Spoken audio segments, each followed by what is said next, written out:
unsolved mysteries, unique history, unanswered science, baffling true crime, cryptids, the strange and unusual can all be found here. So, come out of the rain and follow us across the creaking floor, through the secret passage, into the realm behind the bookcase.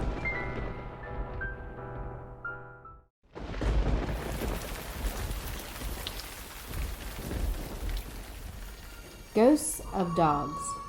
There are, as Mr. Elliot O'Donnell said in his lecture at Chelsea, many recorded cases of dog ghosts.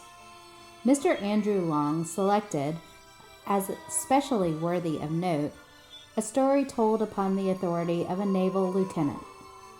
He was sitting with several other men, and a fox terrier, round the smoking room fire in a country house.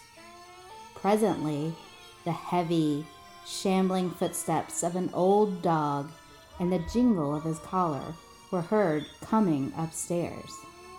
"Here's old Peter," said one guest. "Peter's dead," whispered his owner. All of them heard the sounds pass through the closed door and patter into the room. The fox terrier bristled up, growled, and pushed the invisible across the carpet. From the hearth rug sounded a shake, a jingle of a collar, and the settlement of a body collapsing into repose.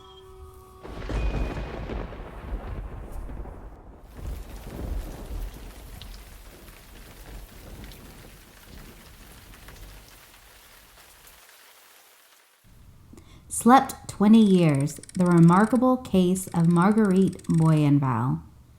Marguerite Boyenval of New York, who had been in a cataleptic state since May 21, 1883, awakened Wednesday, cabled the Herald's Paris correspondent. For some time she had been suffering from phthisis, and it is believed that the effect of the malady on her system conduced her to reawakening. She moved her hand on Sunday for the first time and groaned slightly. When Dr. Chartier took hold of her arm, she said, "You are pinching me," and subsequently replied to questions by yes and no.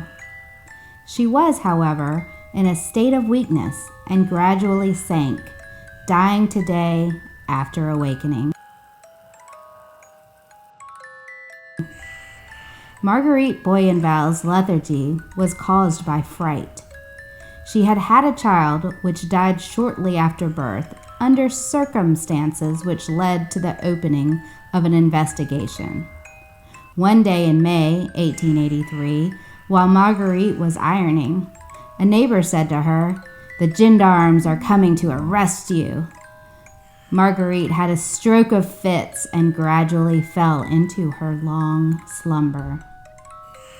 In 1896, the girl was described as being white as a statue and corpse-like as a mummy. Her body wasted away to almost a skeleton, and her bones seemed to be covered with the parchment instead of skin.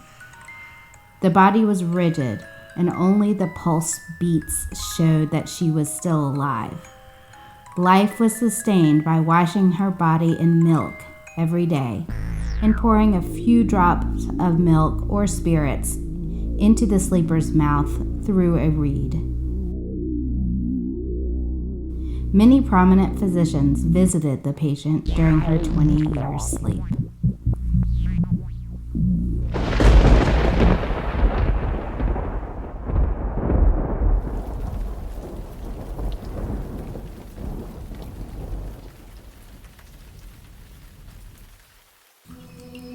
Ocean monster upsets boat of fishermen. San Rafael, August 25th. Charles Jansen of the firm Jansen Schlosser Lumber Company and Harry D. Nash, foreman of the same concern, both of this city, told today of a strange and fierce encounter with some kind of sea monster while fishing from a small launch about 2 miles off Point Richmond. In testimony of their exciting experience, Nash returned to San Rafael drenched to the skin from his fall into the waves, which resulted when the unknown beast of the sea got under the boat and raised it from the water. The frightened amateur fishers had nothing on board their craft with which to attack the animal except 2 short boat hooks. These they managed to plunge into the body of their mighty assailant until it bellowed in pain and whipped the boat out of the water.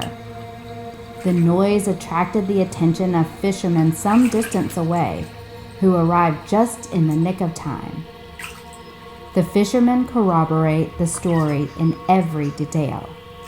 They pulled Nash out of the water, took Jansen from the launch, and brought them to land.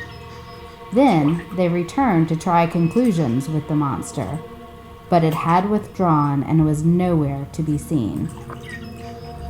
There was no disparity between the description of the monster as given by the victims of its vigor and that stated by the fishermen who rushed to the rescue. They declare that it was a fur-covered fish with a girth of at least 3.5 feet in diameter. But how long it was, no one could tell, because its tail and head were never out of the water at the same instant. It must have been very long and of enormous weight, they say, for it tossed the 18-foot launch out of the waves with ease.